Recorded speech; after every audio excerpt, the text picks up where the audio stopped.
Welcome to today's Explainer. Let's get right to it. How do we actually transform good intentions into truly accountable care? Today, we're unpacking Module 13 of the Restoring Hope curriculum, which is all about ethics and safety foundations. Our ultimate goal here is figuring out how to actively protect the vulnerable while still providing compassionate, biblically grounded support. So let's just jump right in and challenge ourselves for a second. Think about this. What kind of safety concern are you tempted to brush under the rug because you're terrified of overreacting? Or maybe you're worried about damaging a relationship or having to involve authority. We see red flags in ministry all the time, right? But we hesitate. And overcoming that hesitation is literally the very first step of ethical care. Okay, Section 1, sincerity is not enough. Turns out good intentions can actually fail. It is a really dangerous illusion to think that just having a ministry title or simply throwing a Bible verse at a problem automatically makes an intervention safe. Take this fictional case of Eli.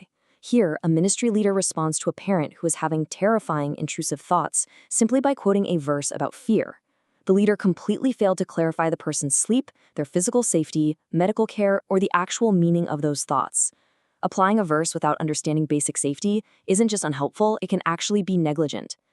We absolutely have to shatter this myth of the perfectly well-intentioned friend counselor.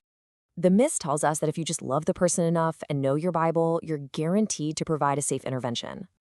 But here is the reality check. Research in caregiving constantly shows that untrained, well-meaning helpers can actually increase a vulnerable person's distress. They might offer premature solutions or completely miss hidden dangers. Complex human issues demand structured, ethical boundaries. Untrained care, no matter how sincere it is, routinely misses critical safety markers. Moving right along to Section 2, making love accountable. This brings us to a massive paradigm shift. We have to move from this idea of isolated, untrained care to interdependent, accountable love. The foundational rule of this whole module is this. Ethical biblical counseling makes love accountable through truthful role representation, informed consent, confidentiality limits, boundaries, documentation, supervision, protection, and timely referral. Wow, that's a lot, but it isn't just a list of legalistic rules. It is a profound theological claim about how we actively love people. Listen to this warning because it is incredibly powerful. Spiritual authority becomes dangerous when a counselor interpretation is treated as unquestionable or when institutional reputation outranks protection of the vulnerable. Ethical frameworks are absolutely there to protect the vulnerable counselee, for sure, but they also protect the caregiver from the sheer arrogance of overreach.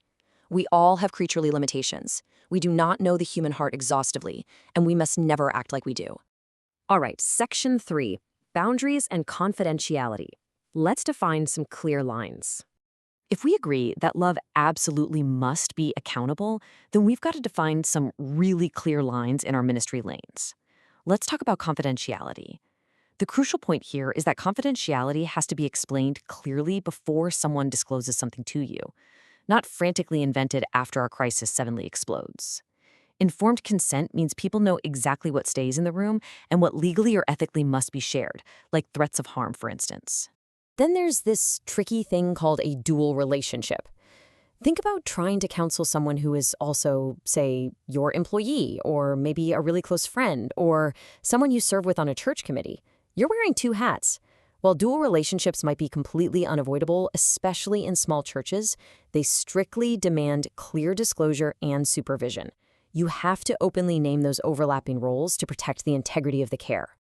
To wrap up this point, promising complete, absolute secrecy to someone, that is a dangerous myth.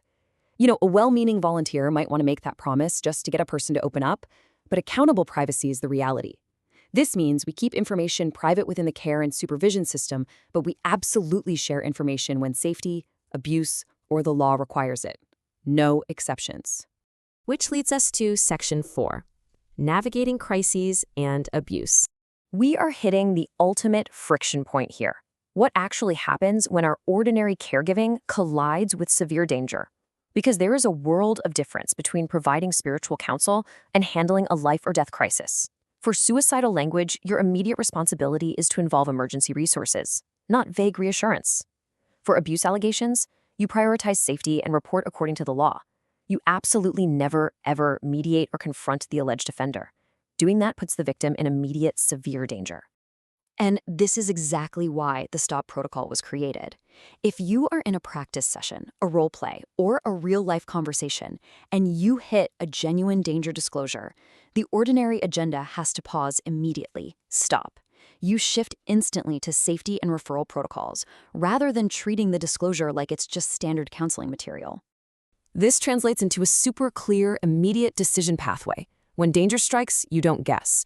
You recognize it, you report it if mandated, seek immediate supervision, refer the person to qualified emergency resources, and document your actions. Listen, you are not authorized to conduct independent crisis management. You are part of a team. On to our final major point, Section 5, referral as faithful care. We've got to tackle a massive mental hurdle right now. We have to completely ditch the false idea that referring someone out means you're abandoning them or that your faith somehow just wasn't enough. We have to reframe referral as a proactive, deeply ethical act of love. A pastor, a physician, and a licensed clinician all contribute distinct, valuable forms of help. Calling in a specialist is an act of faithful stewardship, plain and simple. Now, a quick word on paperwork, because proper documentation is actually an act of truthful stewardship too. Over-documentation exposes highly sensitive details that just don't need to be there. But under-documentation, that conceals your clinical decisions and impairs the continuity of care if someone else needs to step in. The sweet spot is factual, proportionate documentation. It's a record of your accountable actions, not a diary for private, speculative theology about a person's motives. Look, all of these rigorous practices, the safety checks, understanding your boundaries, the ethical integration, they have to be practiced thoroughly. That's exactly why the Restoring Hope School of Biblical Counseling uses fictional cases. We have to practice navigating ambiguity, asking those tough safety questions, and acknowledging our unknowns with fictional scenarios long before we ever interact with real, vulnerable people. So, I want to leave you with this one ultimate question to chew on. Are you willing to embrace your creaturely limits? True care means acknowledging that we just don't have all the answers, rejecting the idea of isolated authority, and accepting that we're just one part of an interdependent, accountable body. Because when we finally embrace that, that's when we create a space where the vulnerable are truly protected and deeply loved. Thanks for joining this explainer today, and keep learning.